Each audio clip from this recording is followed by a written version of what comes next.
প্রধানমন্ত্রী শেখ হাসিনা কিন্তু পদত্যাগ করেননি।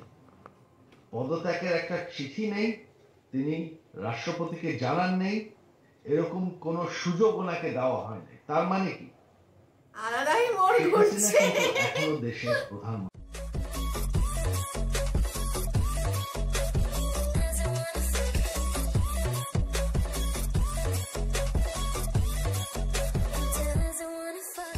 Hi guys, welcome to our YouTube channel Bong Views. আমি শিলাজিৎ, আমি সুদীপ্তা। আপনারা যারা এখনো পর্যন্ত আমাদের চ্যানেলটা সাবস্ক্রাইব করেননি তারা প্লিজ আমাদের চ্যানেলটা সাবস্ক্রাইব করে নেবেন আর নোটিফিকেশন বেল অন করে নেবেন পরবর্তী ভিডিওগুলোর জন্য নোটিফিকেশন পেতে। আর যারা আমাদের চ্যানেলটা সাবস্ক্রাইব করেছেন তাদেরকে অসংখ্য ধন্যবাদ। আর যদি ফেসবুক পেজে দেখে থাকেন তাহলে অবশ্যই পেজটা ফলো করবে। আর আমাদের ভিডিওগুলো যদি ভালো লেগে থাকে অবশ্যই লাইক করে যাবেন। তো আমরা আবারও আজকে নিয়ে চলে এসেছি শেখ হাসিনার পুত্রের একটি ভিডিও। আমরা আগের দিনও নিয়ে এসেছিলাম এবং তিনি এমন কিছু কিছু মন্তব্য করছেন যেগুলো সত্যি আমাদেরও কিউরিয়াসিটি লাগছে যে আচ্ছা তিনি এইটা বলেছেন, চলে দেখি ভালো করে, এরকম একটা ব্যাপার আর কি। তো আজকে ভিডিও টাইটেলটা হচ্ছে শেখ হাসিনা এখনো দেশের প্রধানমন্ত্রী, দাবি জয়, এবং থাম্বনেলের জিনিসটা ছিল এরকম, শেখ হাসিনা পদত্যাগ করেনি। বিশাল বড় ব্যাপার এটা, মানে বিশাল বড় কিছু বলে দিয়েছে যদি এটা বলে থাকে। এবং চ্যানেল নেম হচ্ছে চ্যানেল 24। তো চলুন দেখে নিই ভিডিওটা। আর ভিডিওটা যদি কপিরাইট ক্লেমের জন্য ব্লক হয়ে যায় তাহলে সম্পূর্ণ ভিডিওটা আপনারা আমাদের ফেসবুক বা ইনস্টাগ্রাম পেজে পেয়ে যাবেন। আর ফেসবুক বা ইনস্টাগ্রাম পেজের লিংক আপনারা আমাদের ডেসক্রিপশন বক্সে ফার্স্ট পিন কমেন্ট থেকে পেয়ে যাবেন। তাহলে চলুন সবাই মিলে ভিডিও দেখা শুরু করি।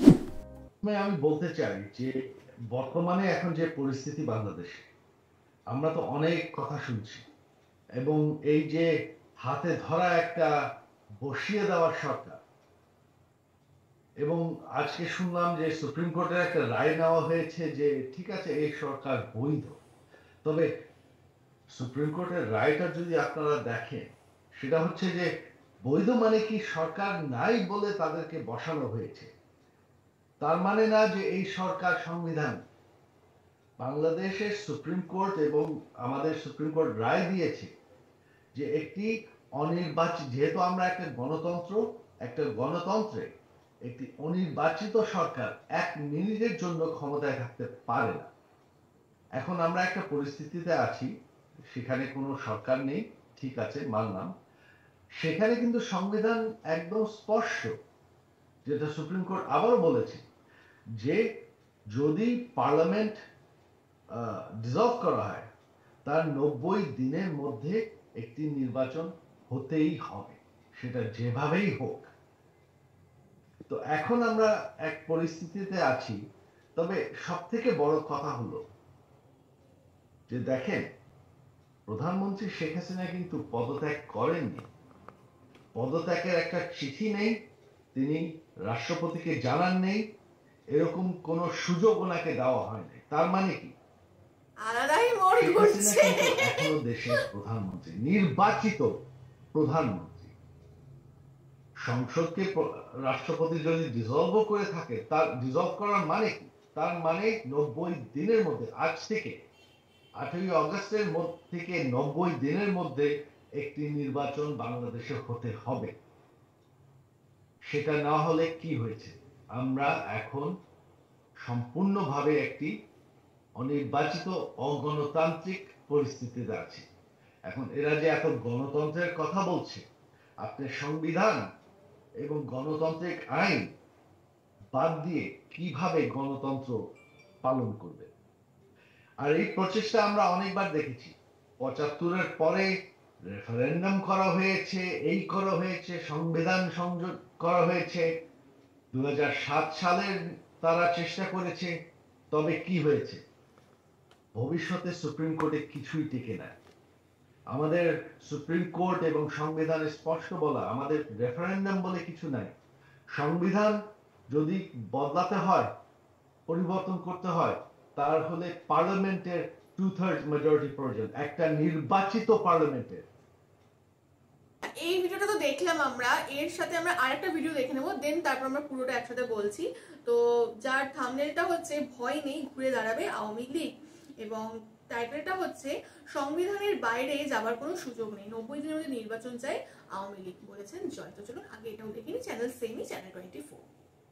সংবিধান মোতাবেক সংসদ বিলুপ্ত হওয়ার 90 দিনের মধ্যে জাতীয় নির্বাচন চায় আওয়ামী লীগ। এর ব্যতিক্রম করার কোনো সুযোগ নেই অন্তর্বর্তীকালীন সরকারের।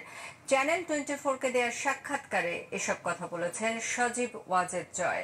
আওয়ামী লীগ নেতাকর্মীদের উদ্দেশ্যে তিনি বলেন, অচিরেই ঘুরে দাঁড়াবে আওয়ামী লীগ।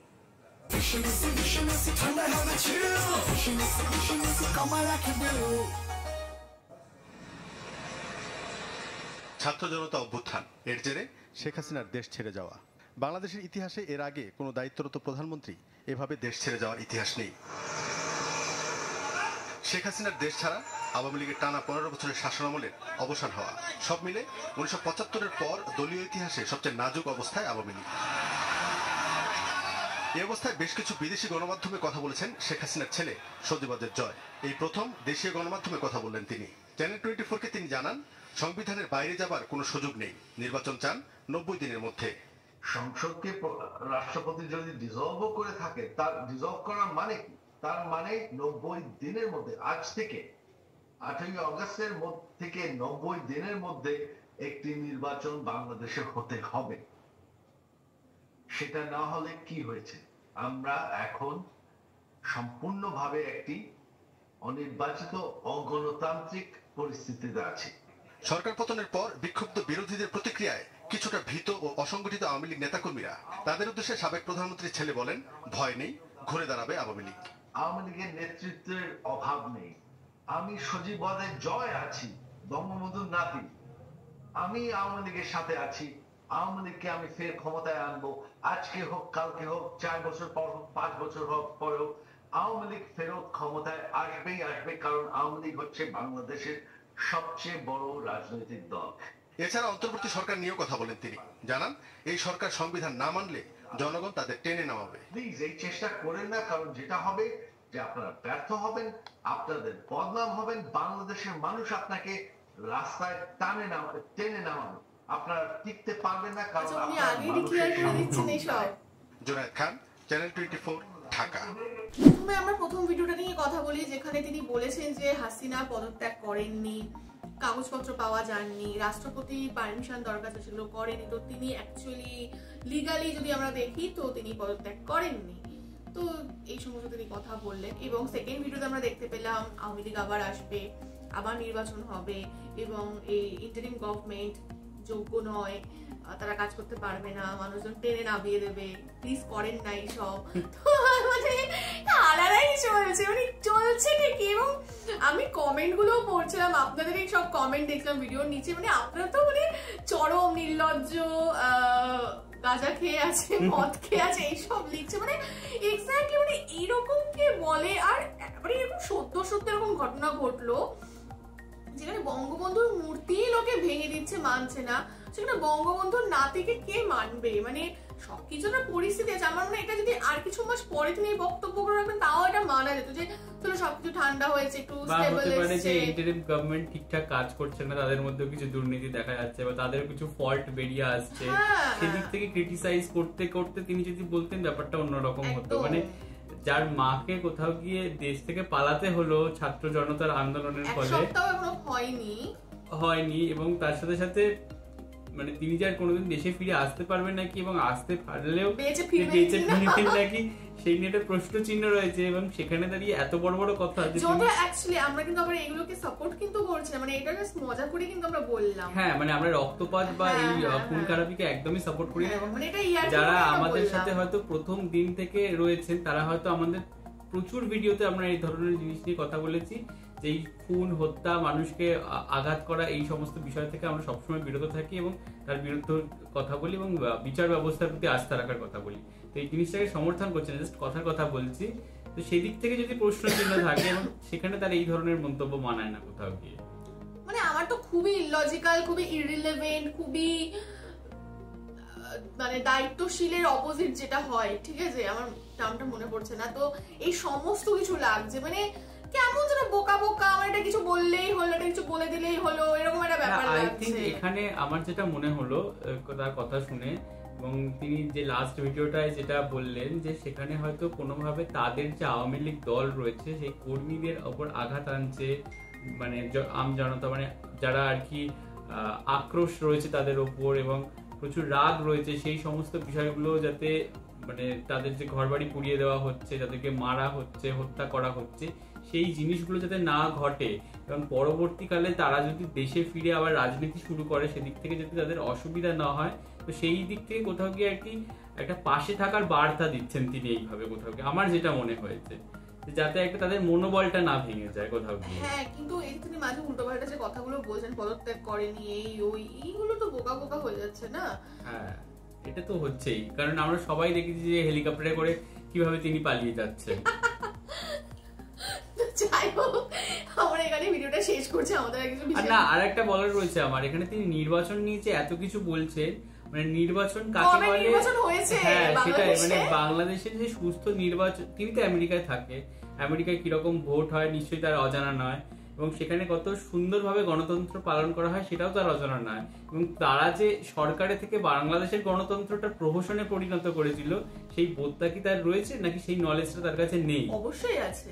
মানে তার মুখে নির্বাচন কথাটা কোথাও গিয়ে মানাচ্ছে না, যেখানে রাত্রিবেলা পরের দিনকে ভোট, রাত্রিবেলায় ভোট পড়ে যাচ্ছে এবং বিরোধী শূন্য নির্বাচন হচ্ছে, তার মুখে নির্বাচন কথাটা মানাচ্ছে না। একদমই তাই, এবং নির্বাচিত সরকার এই যে কথাটা বলছে এটাও মানাচ্ছে না। এক্স্যাক্টলি।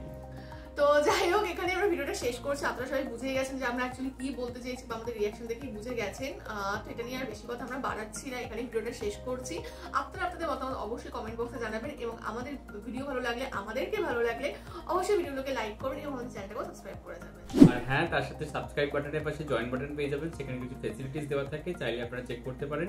আর আমাদের যে ফেসবুক আর ইনস্টাগ্রাম পেজ রয়েছে সেখানে আপনারা ফলো করতে ভুলবেন না, লিংক ডেসক্রিপশন বক্সে পেয়ে যাবেন। আর আমাদের সাথে কানেক্টেড থাকার জন্য আমাদের যে ফেসবুক গ্রুপটা রয়েছে সেখানে আপনারা জয়েন করে আপনারা আপনাদের মনের মতো সমস্ত কিছু পোস্ট করতে পারেন, লিংক ডেসক্রিপশন বক্স চেক করলে পেয়ে যাবেন। আর আমাদের যদি আপনারা পার্সোনালি পছন্দ করে থাকেন আমাকে শিলাজিৎ আর ওকে সুদীপ্তা হিসেবে, তাহলে আমাদের পার্সোনাল ফেসবুক আর ইনস্টাগ্রামে ফলো করতে পারেন, লিংক ডেসক্রিপশন বক্সে পেয়ে যাবেন। তো দেখা হচ্ছে পরবর্তী ভিডিওতে, আজ এ পর্যন্তই, টাটা, নমস্কার।